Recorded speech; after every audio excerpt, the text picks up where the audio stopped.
Kitang-kita. Tataniman namin yan para mabuhay-buhay yung area. Sige, samahan nyo kami.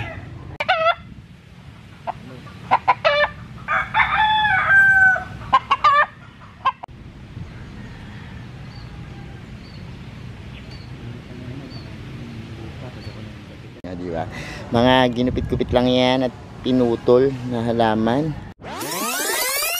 Hey everyone, this is Hermes Yunao, Pini Dino Park and Eco Garden, and welcome back sa ating YouTube channel. And for today's video, ano ba gagawin natin?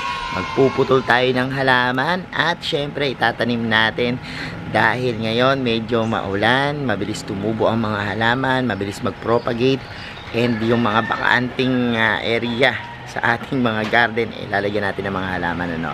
Samahan nyo kung ready na kayo mga ka-MDP, tutok lang po.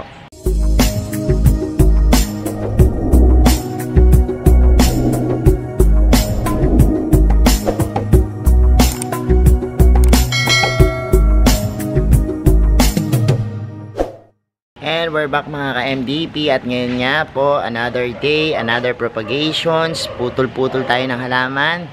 Gupit-gupit tayo dito ng mga halamang malalaguna.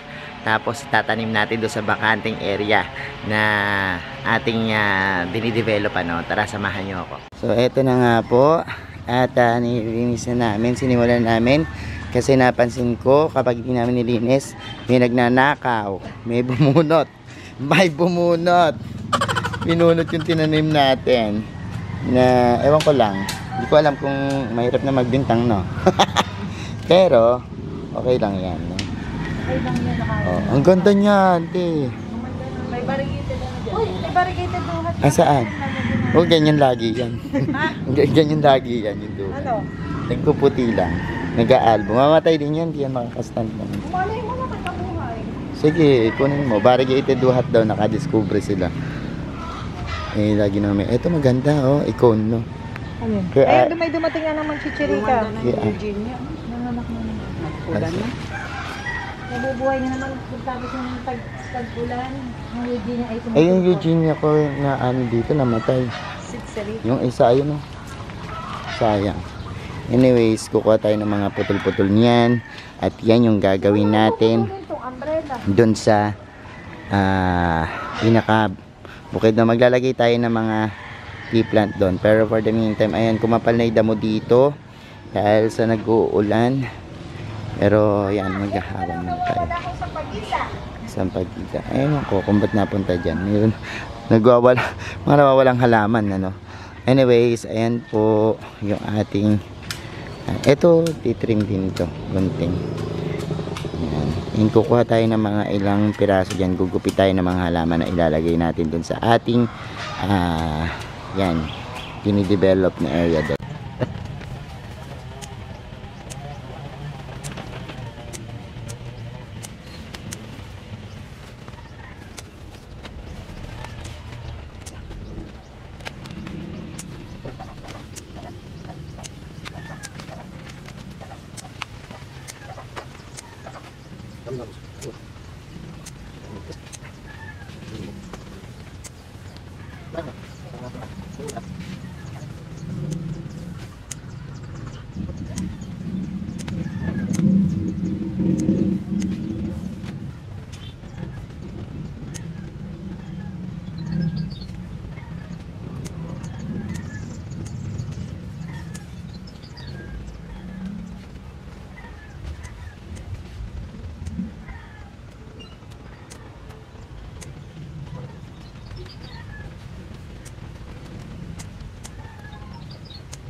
So, ito na yung nakuha natin. Ang dami.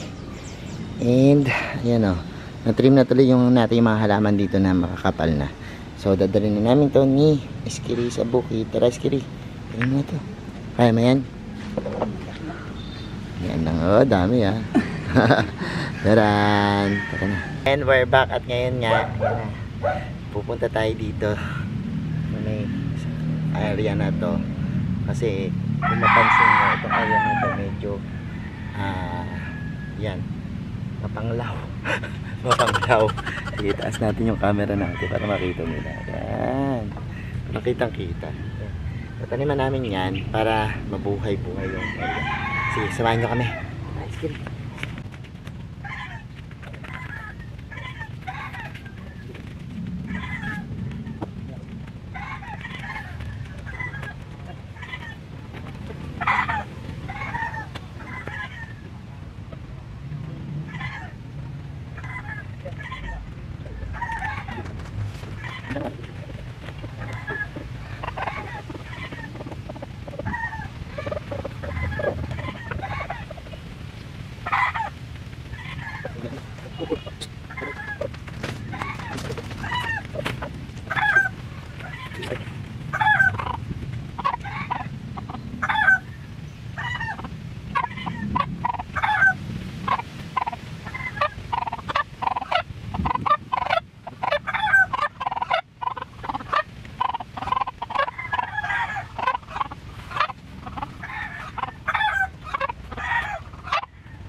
So, ito na pa si Iskiri.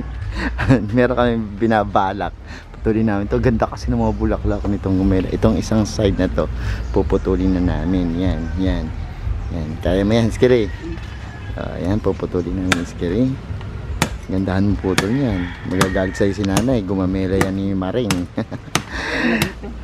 Pero yan, tutubo kaya yan. Pag nag-ugat yan, di ba tutubo? Kailangan patubuin namin yan dahil para magandang attraction si Nanay Maring. Huwag sana magtampo tong gumamela namin. Pero sana dahan-dahan.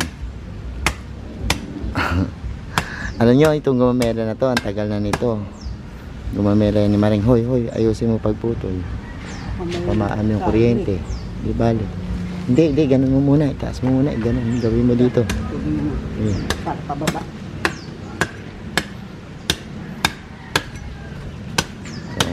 Magaling po si Ayun! Ayan, ngayon ang paghila, ingat. Kasi, baka mamaya, ay, yung kuryente. Okay, sige, ayan na, yes, pwede na natin yan. Dali. Dahil doon. Dali naman yung skirito doon. Hindi laki. Ito na po. Hindi po kaya na ni Iskiri kasi yan, nalagyan na po namin yung napakalaki natin. Yan, pero tatabasan namin, lilinisin namin yung pinakagilid nito. Ang ganda kasi ng bulaklak nito eh. And gusto ko meron dito. Yan, so, okay po nang wala din sa Iskiri. And excited na kami na maitanim ang napakalaki namin pink na gumamela.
So ito na, puntahan na natin yung ating mga pinutol-putol at nilandscape dito. Ayan o, tingnan nyo, di ba? Mga ginupit-kupit lang yan at pinutol na halaman. At ayun ay gumamela. Sana mabuhay yung gumamela, no? Gusto ko kasi ito, gumamela na to, no? At ang ganda ng bulaklak kasi nito, kulay pink. So magdadagdag siya ng kagandahan kapag grabe, laki na pinagbago nitong masukal na area dito, no? Tingnan mo kung gaano gumanda, diba? And ayan, so susunod pag kumapal uli yung kabilang side naman yung lalagyan natin, kasi ito mababang area, nagtutubig yan, pero sabi ko nga lalagyan ko yan ng mga halamang semi-aquatic, yung mga nabubuhay sa tubig, tsaka yung balon na yun para maganda rin tingtingin. So ito gagawin natin tambayan, so nagpapahanap ako ng isa sa pinggan ipo-floor para maganda, so abangan pa ang mga susunod na kabanata dito sa ating area na to, sa Fairy Godmother Garden, and syempre dito sa ating tambayan. So ayan mga ka-MDP, napanood nyo na yung ating vlog at nakita nyo na yung ating ginawang garden activities dito, Salamat po sa lahat na nagla-like, nag-share at nagko-comment sa ating mga video. Sa mga di pa po nag-subscribe sa ating YouTube channel, kung bet dapat nyo po ganitong usapan, plants, gardening, at syempre yung ating plant styling na tinatawag, mag-subscribe na po. At dahil napakarami naming video dyan na mapapanood, tungkol sa mga plant care tips at iba't ibang klase pang pag-aalaga ng halaman, Thank you so much. At kung di pa po nagsasubscribe, pindutin yung subscribe button, sa notification bell para laging updated sa aming latest upload, pati po sa iba't iba nating social media accounts, sa ating TikTok, Instagram, Facebook pages. Search na po Hermie Sunao or Mini Dino Park Eco Garden, makikita nyo na yan. Salamat. Maraming mga ka-MDP, and this is Hermie Sunao nagsasabi sa inyo ng happy planting. Bye!